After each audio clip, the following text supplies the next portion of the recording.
B'siyata d'shmaya, we're going to learn Shabbos Daf Kuf Nun Daled. We're going to start approximately 11 lines from the top of the Omid.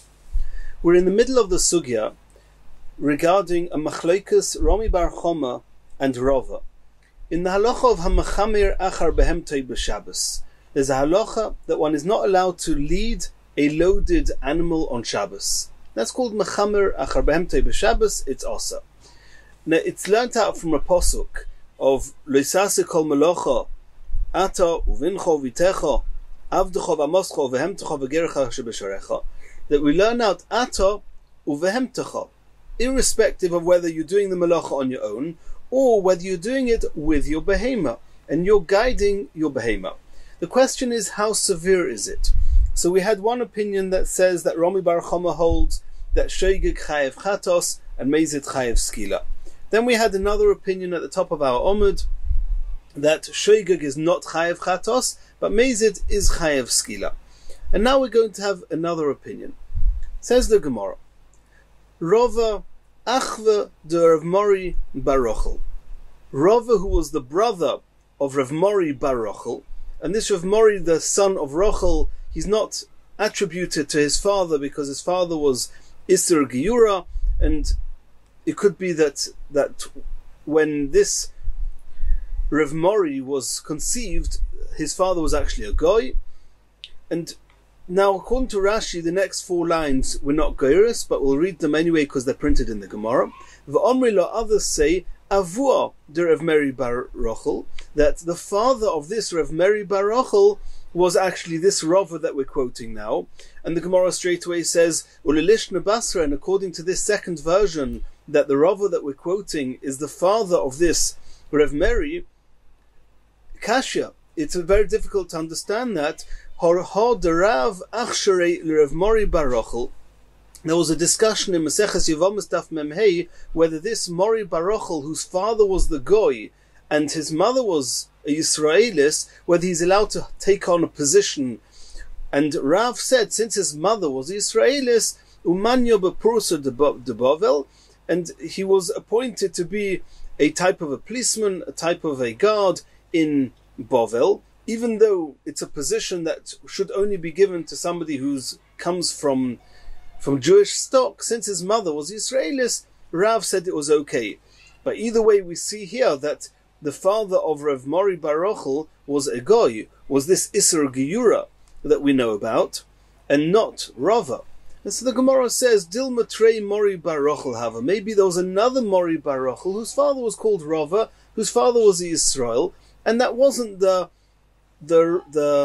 Mori bar Rochel that's discussed in Yevamos. Either way, this Rava, and from here everybody is Geirus, have a masni lo laho shmaita meshmeid Rabbi Yochanan lifter. He learnt in the name of Rabbi Yochanan regarding mechamer achar behemtoi completely potter. What did he say? Omer Rabbi Yochanan, ha-mechamer achar behemtoi b'Shabbos potter miklum, b'shoigeg loy mechayev chatos. If he does it b'shoigeg, he's not chayev chatos, which is like the second opinion of, like Rav Zvid said in the name of Rami bar Choma. And the reason is, the huksha kol ha'teira kula la'avodah zara.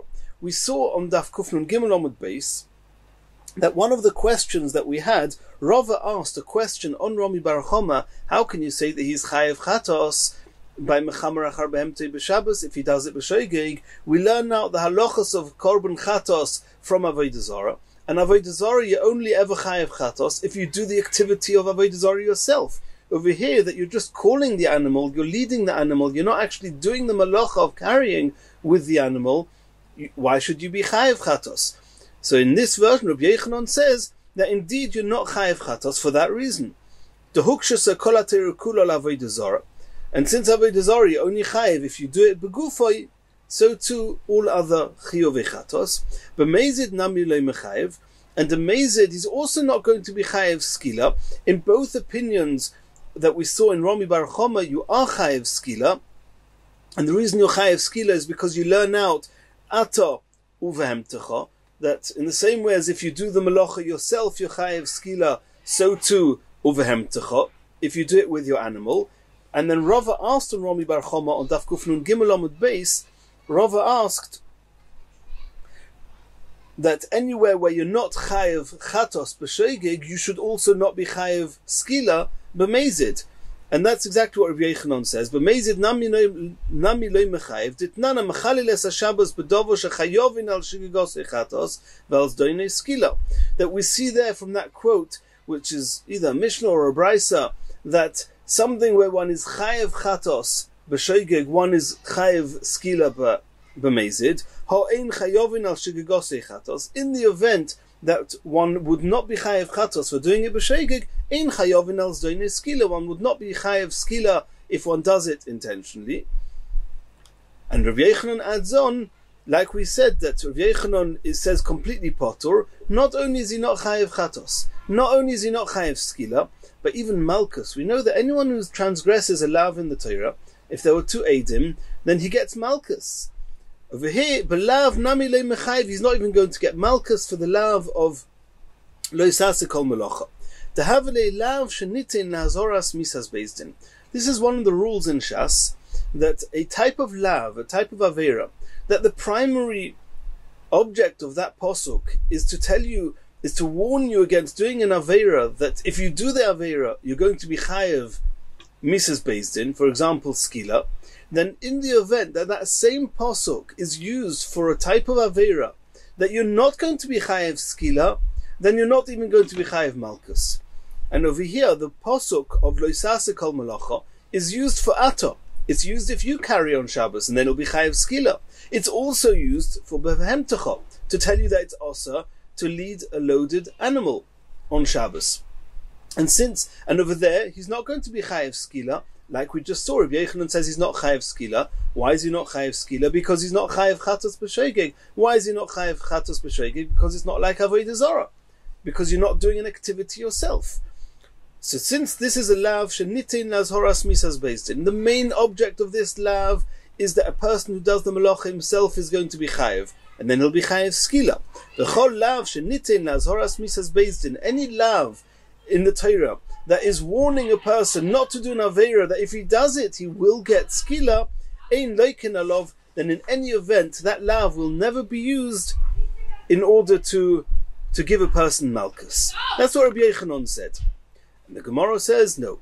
Even according to the opinion that says that in kol ha'Torah kula lav shenitein lazhoras misas bezdin, we would be loikin. Over here, he would agree that he's not going to get malchus. Why? Because over here, if we would want to the person, assuming that the Torah would want the person to get malchus when he leads the animal that's loaded, then the pasuk would say, Lo yisase kol melacha uvehemtecha. Why do I need the ato? Lo yisase means don't do. It's talking to you. I don't need you. I don't need the ato. So it says the Gemara, Lichtei b'rachmona lo yisase kol melacha uvehemtecha. And then I would know that this lav, according to the Manda'oma that says that a lav hanitin azharas misas bezdin is loikin, it would mean that you'll also get malchus if you do the avera with the animal. Ato lomoli. Why do I need the word ato? Hu niu de mechayev behemtele mechayev. In order to tell us, lo yisase kol melacha ato. You're not allowed to do the melacha, but when will you get any punishment whatsoever? Only if you do the melacha. And then, therefore, to teach us that if you do it with the animal, that means the animal itself is doing the carrying, and you're just leading the animal. In that case, lo mechayev, you're not going to get any malchus whatsoever. Continues the Gemara. Higia lechotzer hachitzayna. We saw in the Mishnah that if a person's got his animal that's carrying his wares for him, and he's allowed to let the animal do it, as we said, because it's going to have considerable loss, and therefore we don't stop the animal. But however, the Mishnah says when you get to the first courtyard in the town, and from that point on, there's no necessity anymore to continue going with the animal, because you can unload the animal where it is. You don't need to travel any further with it. So at that point, the Mishnah says you unload the animal. How do you unload the animal? The lashon of the Mishnah is Noiteles hakelim anitlim b'Shabbos. Those kelim, those utensils that you're allowed to carry that are not muktzah, you can just take them off the animal. V'she'eino nitlin, but those that are muktzah b'Shabbos, matir achavolim, you untie the ropes. that holding these bags, v'asakim, and the sacks, neiflim aleim, they fall down on their own. Says the Gemara, Omer of Huna, if the animal was carrying glass utensils, maybe korim v'kisasois, you should bring pillows and cushions, umaniach tachteo, and put them underneath where the animal is standing, umatir achavolim, and then you should untie the ropes, v'hasakin neiflim, and then the sacks are going to fall onto the pillows and the cushions, and then the glassware will not break. Asks the Gemara, we saw in our Mishnah that those utensils that are not muktzah, you're allowed to take them with your hands and put them down. You're allowed to lift them off the animal. These kleis chuchis, these are glass utensils, they are kelim, they're not muktzah. Why do you need to put pillows there and let them fall onto the pillows so they shouldn't smash? Just pick them up and take them off. Answers the Gemara, Kika Omer Rav Huna, the type of glass that Rav Huna is talking about glass which is muktzah. Why?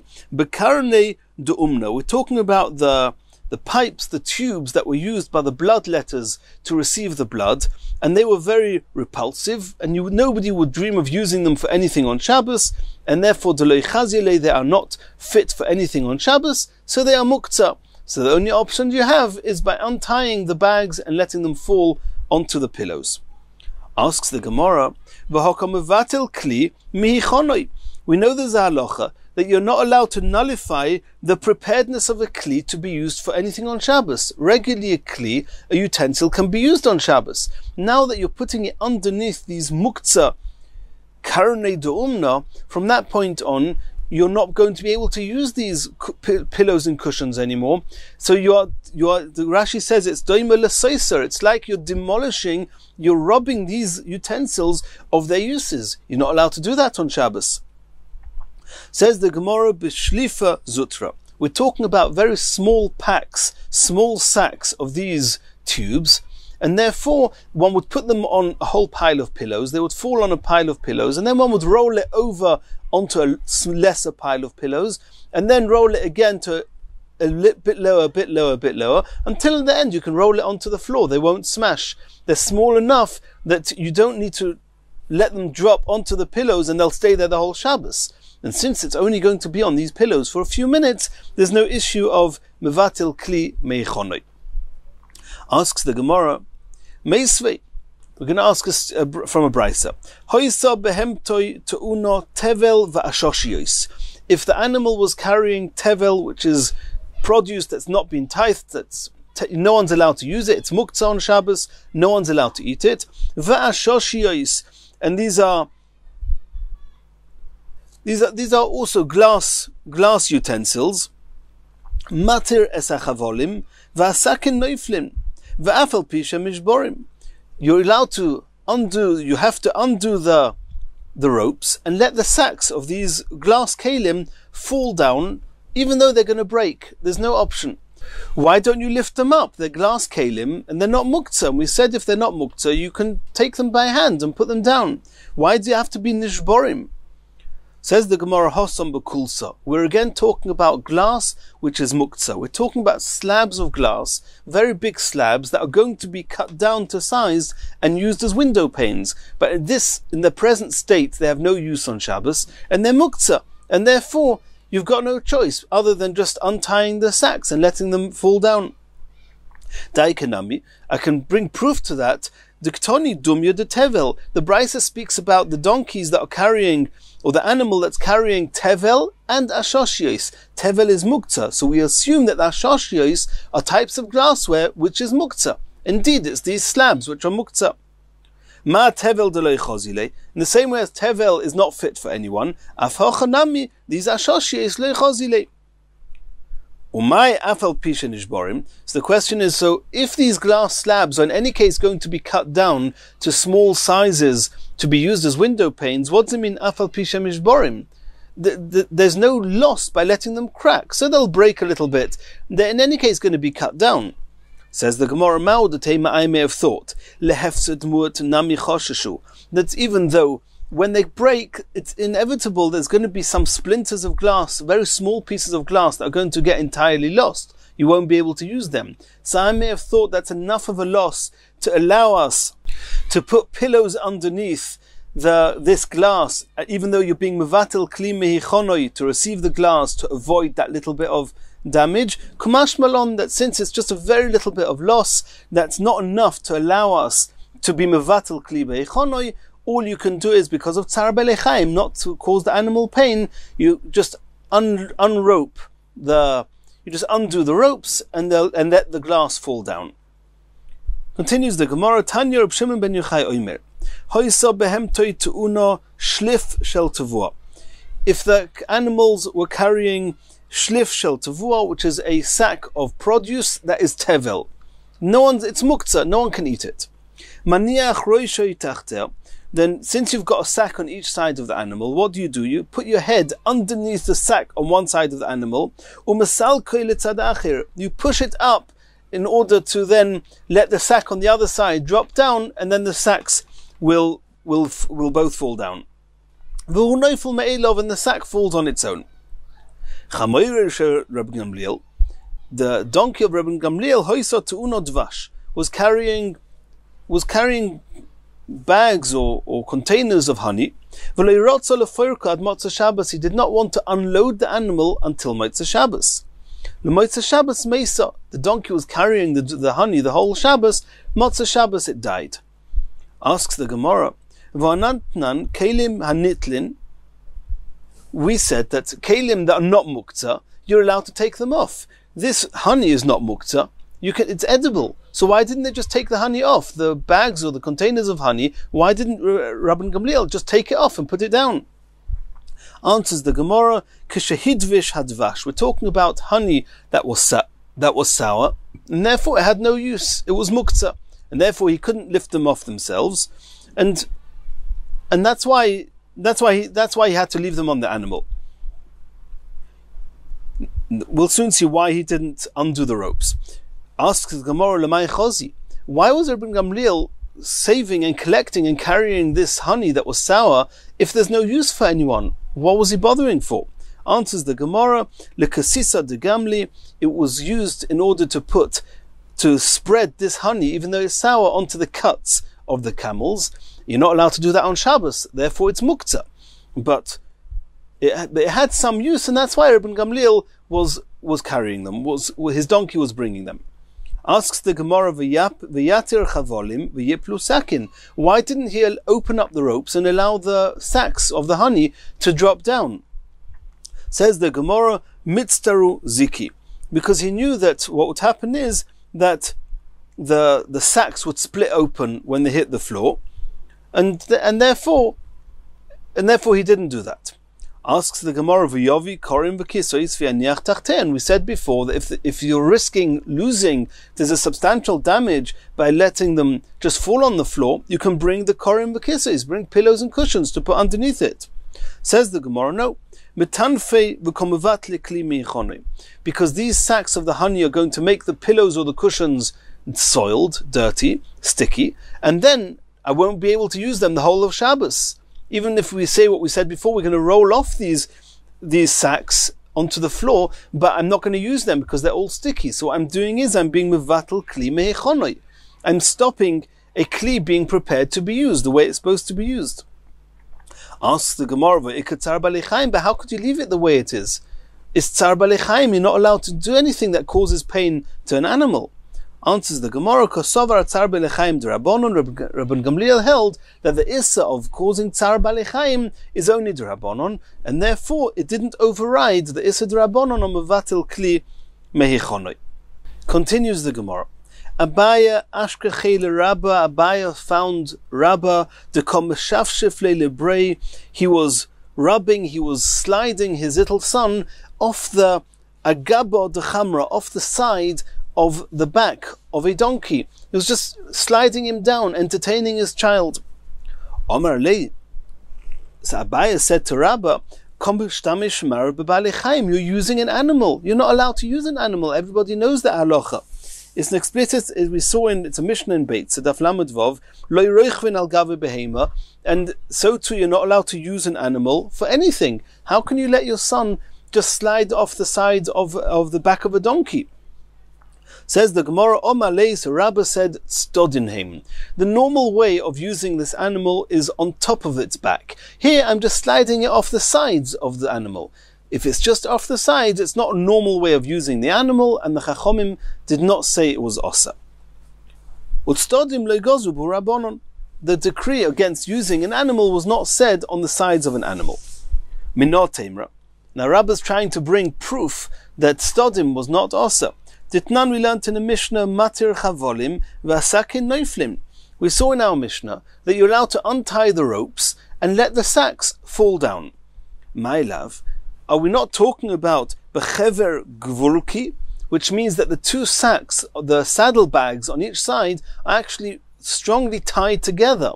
And then the only way you can actually untie them, when it says that your matir chavolim, you untie them, is only by leaning on the animal, putting pressure on the animal, and that way you can release the ropes. So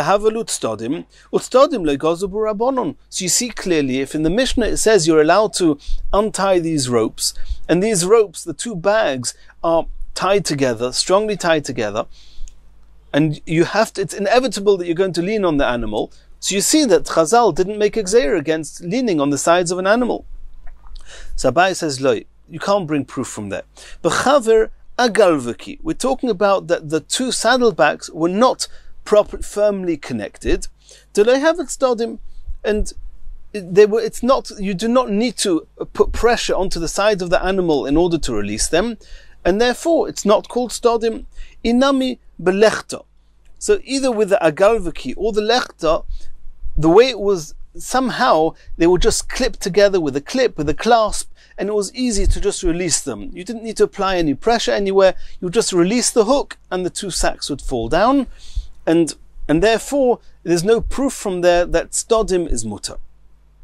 Eisvei, we're now going to ask from a brisa against Rabbah. Rabbah said that the stodim of an animal are mutter. It seems not to work with the following brisa. And we have to just introduce the following halacha. The Chachomim said you're not allowed to use an animal. Fine. The Chachomim also said you're not allowed to use a tree. You're not allowed to climb a tree on Shabbos. Why? Because if you climb a tree, you might break off something from a branch, and that's severely osa. The question is, what's with stodim? Using something that's leaning on a tree, not using the tree itself, but something that's protruding from a tree. For example, if there's pegs which are bored into the side of a tree, and you want to put your foot, or you want to lean or put something onto these pegs, onto the protrusions from the tree, that's called stodim. And the Gemara is now assuming that the stodim of an animal and the stodim of a tree have the same halacha. So let's see what we know about the stodim of a tree. So there's a halacha, what happens if you make a sukkah? Every sukkah needs to have at least 3 walls. It can have 4 walls, but it has to have 3 walls. Walls can be made of anything. Any material, even from trees and things that are attached to the ground. Schach, they have their own set of halachas. They mustn't be attached to the ground, but they're allowed to be resting on a tree that's attached to the ground. So what happens, says the Brisa, Shtayim bidei odom. If you have 2 walls that are normal walls built up by a person, v'achas bi'ilon, and the 3rd wall is a tree, kshera, it's a kosher sukkah. There's no reason they're not. V'ein oilin lo b'yom tov. You're not allowed to go into this sukkah on Yom Tov. Why? My love, we assume that we're talking about the chok bei be'ilon, that a wall was carved. That means there were poles or pins that were carved into the tree. They acted as the walls of the sukkah. The tree itself, at this point, the Gemara assumes the tree itself can't be a wall. It's not wide enough for that. But they would carve into the tree some holes. Into those holes they would put some pegs, some beams, and those beams would be the 3rd wall of the sukkah. So these pegs are called stodim. Dehavelut stodim. They are just the sides of the tree. Utstodim asurim. And you see here, if the schach is resting on this wall, then it's asa. It's called stodim. So you see clearly from here that stodim are osa. That's why you're not allowed to go into it on Yom Tov. So it's a question against Rabbah, who said stodim is mutter. Loi, Rabbah says there's no proof against me. The kafio le'ilon v'onach sikuch ilavei. Over here, when it says that you have two walls made by a person, the third one is the tree, then you're not allowed to go into it. The reason is not because the schach is leaning onto a wall which is the stodim of the tree. No, we're talking about the schach itself is leaning on. That means that third wall is actually the tree. You had two trees, and you pulled the branches down, you tied the branches together, and that way the tree itself, with its thick branches now, they formed the tree, they formed the wall, and you put the schach on top of that wall. So now the schach is actually leaning on the tree, and everybody says you're not allowed to lean on a tree. So Rava says that the case where it's asa is not talking about stodim, it's talking about using a tree itself. The kafya le'ilon, he bent down the tree, v'onach sikuch ilavein, he put the schach on top of it. The komeshamish be'ilon, he's using the tree, and that's asa. Ihochi, says Abaya, let's move now to the next part of that brisa. Eima seifa, sholosh b'de odom, what happens if you have three walls that are made by a man, v'achas be'ilon, and the fourth wall is made of this tree, and it's obviously the same case as the tree in the Reisha is the tree in the Sefer. Just it's not the third wall, it's the fourth wall. It's kosher, and you're allowed to go up on it on Yom Tov. Says the Gemara, says Abaya, according to you, Rabbah, that you explain the Reisha, that the schach is actually leaning on the tree. Who cares if there's three other walls or two other walls? This schach is leaning on the tree. You're not allowed to go into a sukkah which is using a tree on Yom Tov. Ve'elomai, you have to say it's stodim. It must be that the schach is not leaning onto the tree. It must be there's a wall protruding from the tree, and the schach is leaning on that. And that's called stodim. And then the Reisha is also called stodim. And the Reisha says it's asa. So you see that stodim is asa. Ve'elomai stodim asurim.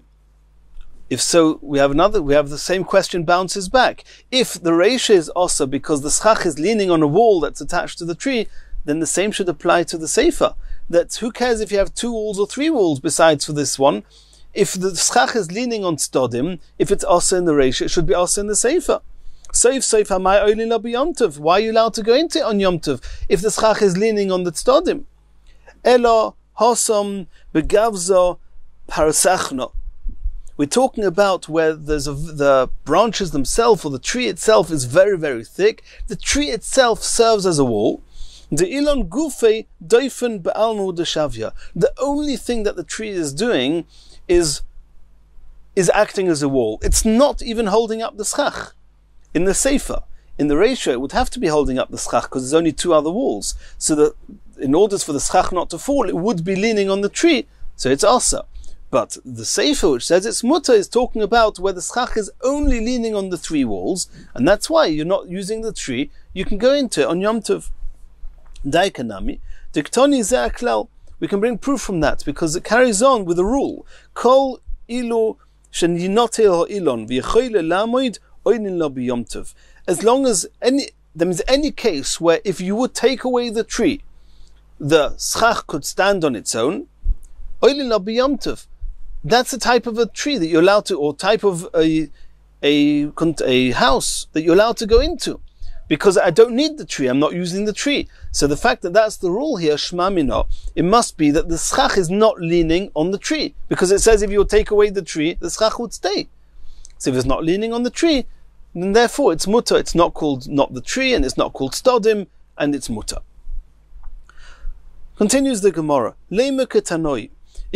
We're suggesting that this machloikus, or this discussion, whether stodim, the sides of an animal, or the sides of a tree, of using them on Shabbos or Yom Tov, is actually a machloikus tanoim. Ein oilin lo b'Yom Tov. There's a type of sukkah, we don't yet know exactly which type of sukkah, but there's a type of sukkah that is resting on a tree. Ein oilin lo b'Yom Tov. You're not allowed to go into it on Yom Tov. Reb Shimon ben Elazar omer mishum Reb Meir.